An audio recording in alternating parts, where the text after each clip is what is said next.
Hi everyone. So I am very excited and thrilled to welcome all of you to my new house.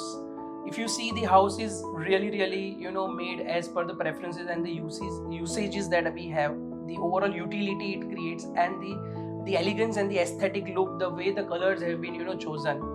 I'm very thankful to Miss Bonnie, who has been the interior designer, the main brain behind it, who has spent enough time in terms of understanding our needs and preferences and give due importance to selection of various material, as well as have the bespoke design, which really increases the utility, that the way we live in the house.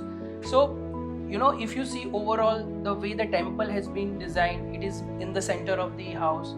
The way the kids play area has been designed, the kids like to stay in their room, and they go and get their friends and invite their friends to play. One of the most important, and which is very near to my heart, is my gym area, where I wanted a space, dedicated space, where I spend time. So far as my spending time at home is concerned, most of the time I spend in that.